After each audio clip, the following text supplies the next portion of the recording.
Hey guys, welcome to my channel. This is Hayfro Sells. I am Hayfro, that's my nickname.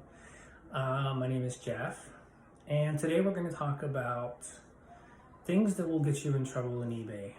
More specifically, the Vero program, which I believe is one of the most challenging and frustrating aspects of eBay, because there's no clear-cut listing of things we are not allowed to list. And because the significant punishment for getting a Vero is so harsh, it doesn't fit the crime. I mean, I have to believe that, and I wish we could know this stat, but I would say 80% or probably more of people who get a Vero probably get them without even knowing they're doing anything wrong. Because anybody who does this full time, that is one of the biggest fears that, I don't know, that's got to be one of the biggest fears. That and listing something that's counterfeit, and that's a whole nother topic of discussion. But today I want to talk to you about a recent Vero that I got and what had happened. I'm going to tell you the story. I actually contacted the company, and I'll tell you the results of what happened. So I had listed this hat. It's a gong show hat. It's a bomber hat. The bomber is the style, right? Like a baseball hat's a baseball hat. Now, I had this listed for like a year. And then about a month ago, I started kind of deleting and relisting, sell similar some items. And I did it with this one. Now, there's another caveat here that I want to kind of pay attention to is when you're deleting and sell similar or relisting, well, I actually just sell similar because it's never happened when it's relisted. But for some reason, that could alert the companies that are out there looking for items that are not allowed to sell. So for some reason, it was listed for a year, had no traction in terms of like nobody reported it. Nobody said you're not allowed to sell this. But then when I deleted a listing and then I sold similar, it must have like triggered somewhere. So I got a Vero for this. I saw the email from eBay and I thought, okay, maybe I guess I'm just not allowed to sell gong show stuff. I mean, they're not on the Vero list. And to be fair, I don't check every single item that I sell for the Vero list either. Like, I probably should do that, but I mean, when you source your material so many different spots, it's also time consuming to go ahead and do that. And it's not even a comprehensive list, as you will find out as this video goes. So I saw the email, just thought I got a Vero because Gong Show was a company that you can't use. And then a month went by, and then I was back on the phone with eBay just discussing Vero stuff. I'm trying to get to the bottom of some issues. I think that was the first Vero that I've ever had, or that I can remember, in selling for 11 years. But anyhow, I was speaking with a Vero rep, and they're a different department versus like if you just call in and talk to a customer service rep.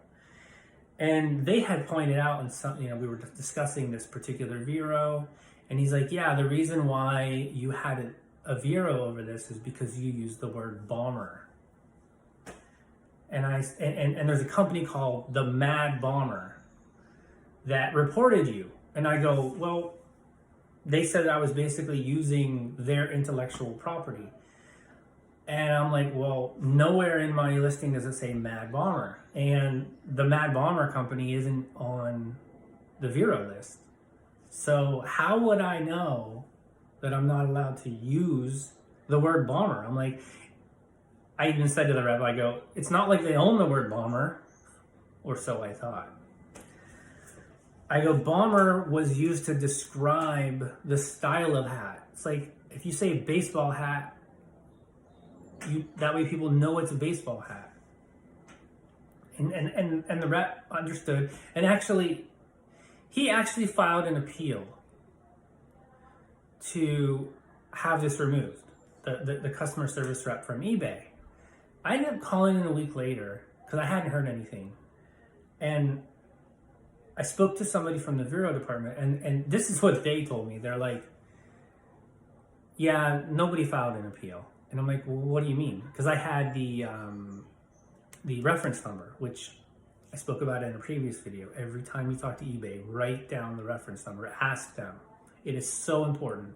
It'll make your life easier, and there's accountability there. So, where was I? Yeah, they're like, yeah, that rep, you can't file a vero appeal. And I'm just like, well, why did he tell me that that's what he's going to do? And he's like, I don't know. I'm like, he shouldn't have. So I'm just like, this is so frustrating sometimes talking with eBay reps. They tell you so many different things. It's like, I just want continuity. I just want like things to be the way they should be in business. So anyhow, they said, contact the company. And then if they don't contact you back within a week, contact us. So I contacted the company, and it took about 5 days and I got a response. And they sent me all this legal proof that they do have the copyright trademark. They have the word bomber trademark. And I'm just like, you know what, this is so annoying. I was even like, why don't you contact me directly? Why don't you, instead of going to eBay, contact me and let me know that I'm not allowed to use it? Why do you gotta like tattle on me to eBay and then like so I get a defect on my account? It's such crap in my opinion, because it's like, I didn't know I wasn't allowed to use the word bomber. I certainly wasn't using Mad Bomber. But guys, we really, as sellers, we have to come up with our own list. Like, I have an idea. Firstly, anybody watching this video, if you've ever gotten a Vero or a copyright, let's just stick with Vero for right now. If you've ever gotten a Vero, write in the comments the company that you got a Vero from. And this isn't just me wanting you to write comments. This is about starting to make a list. So if you don't already know, and if you've been selling at all, you probably already know about Velcro and onesie. Those are two words that you should never use in your description. And now we can add bomber. So now we have 3, at least. And the reason that we need to kind of like form some sort of like, my idea is to form a hashtag to where, and maybe it's like hashtag selling Veros or hashtag, I don't have that part worked out, but we need a hashtag. So anybody who's ever gotten a Vero can just type in that hashtag Vero, and that way we have like an ongoing list of companies that, and it can't be that long, but I would rather take a Vero and then tell you about it. So if you have any listings that have the word bomber in it, you know to get them out right now, because a Vero is going to be coming your way. And if you get a Vero, then you should share that with the community as well, so other people can't get Veros. Because if eBay is not going to have our back, then we need to form some sort of like our own information blah, whatever you want to call it. Anyhow, I have one more story and I have one more name to add to the list. This one is baffling, and I'm going to tell you a story that right from eBay lips that you will not believe. So, it's MAYKA. It's toy block tape. Do not sell it on eBay. I had this Vero was on my wife's account, I believe. Each of my accounts have a Vero. So do not sell. I don't know if Zuru is the name of the company or if Meka is. Do not sell this. So this is the 4th name to add to the list. So I call in and I speak to eBay and I say, this is not on your Vero list. So how was I to know that you're not allowed to sell this? The eBay rep goes, well, we don't even know all the companies that are on the Vero list. I said, okay, fair enough. Well, after you were notified 10 months ago that I got a Vero for this, why didn't you update the list? Why don't you update the list and add this company on there so other eBay sellers know not to sell this product? Honest to God, this is what he said to me. And I cannot believe it. He said, because the company doesn't want their name on the list. I said to him, this feels a lot like entrapment. We're not allowed to sell it, but we're not privy to that information that we're not allowed to list it.